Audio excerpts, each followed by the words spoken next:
This is how it looks. A surprisingly simple representation, but the implications of this particular diagram is very, very deep. All right. So let us look at it. Try to understand it. All right. This black line, this is the price action. The prices came higher. They stopped selling, came in here, they went down, buying came in here. Again, they tested this resistance, again came back down. So we are basically moving in a sideways zone. All right. Now, a resistance will have two types of orders around it. Limit sell orders just below the resistance, limit sell orders above the resistance, and stop loss buy orders above the resistance. So green denotes buy, red denotes sell, pink denotes limit sell, and this light green denotes limit buy orders. All right. So what is happening? We have limit sell orders just below a resistance, any resistance. Limit sell orders above the resistance, and stop loss buy orders above the resistance. Okay. Now we come down to the support side. We have limit buy orders above the support. We have limit buy orders just below the support, and we have stop loss sell orders below the support. What does it mean? If the prices come to this zone, some of the traders will be looking at this resistance. They will say prices is most likely to reverse from here because supply is going to come in. This is a resistance. So they anticipate that and put their sell orders ahead of the market reaching there. So as the market reaches there, these all limit sell orders are getting triggered. And we know limit sell orders are matched with aggressive buy orders. All right. So all these limit sell orders are, triggered, and they enter into the market. Short trades are established. Now, if the market does not stop here, it continues moving higher and it tags this reference.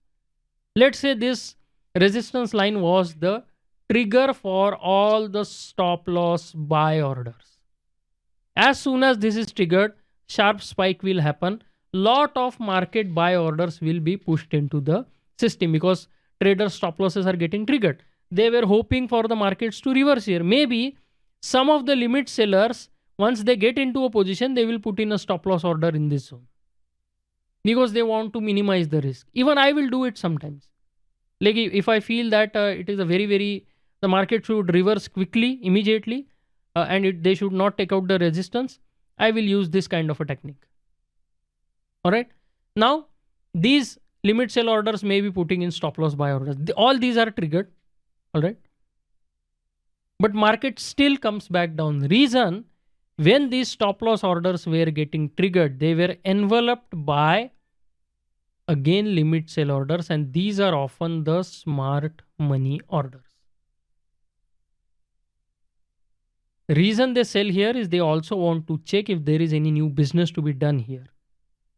So the way their limit sell orders are getting triggered will tell them whether there is new business to be conducted or not. If their orders are triggered in a flash and prices go back down, they now know that this is a stop hunt. There is no new business to the upside.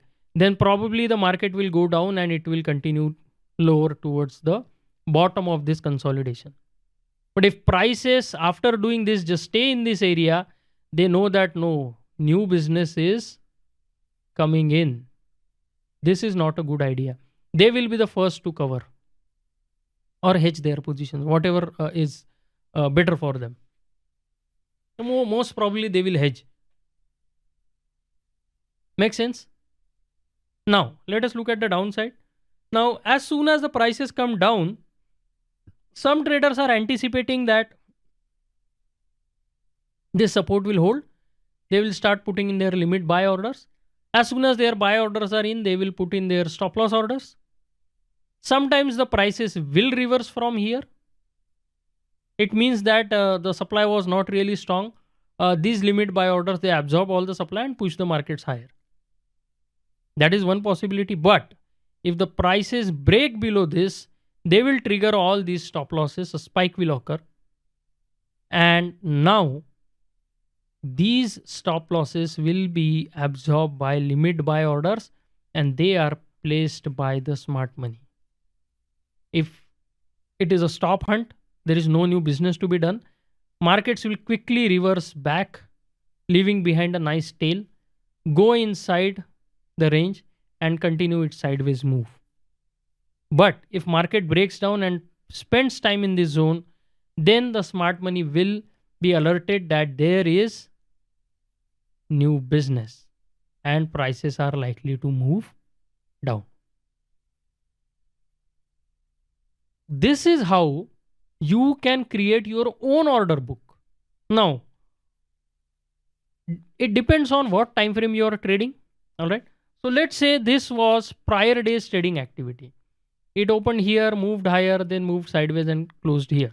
This was a complete day's trading open to close. So we saw this day high as resistance, this day low as support, and these swing lows as support.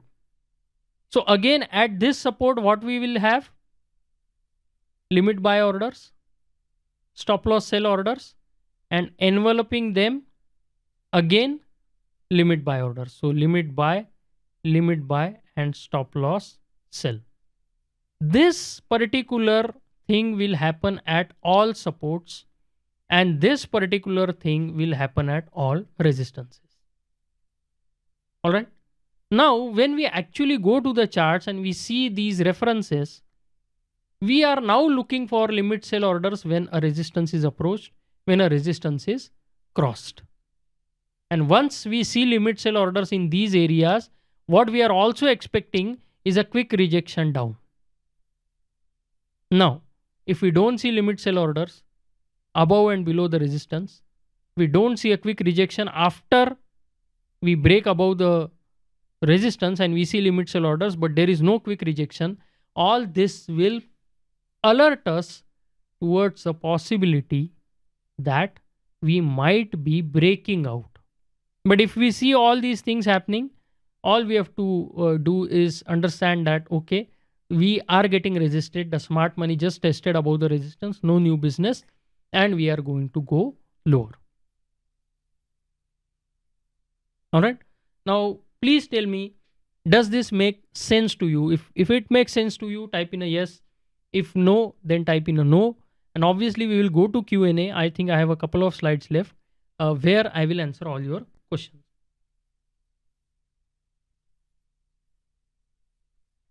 Okay, so lots of yeses there. Now answer one more question. Have you ever seen the markets in this fashion? Has anyone discussed this kind of, way of looking at order books before? Have you ever seen this?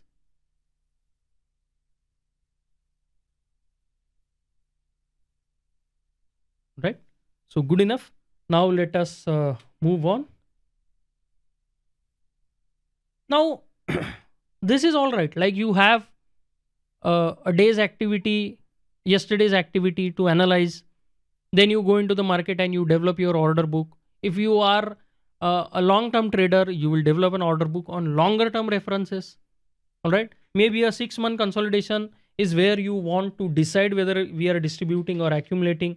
You can use those references and you can use this kind of order placement to make sense whether the market is trying to break out or not.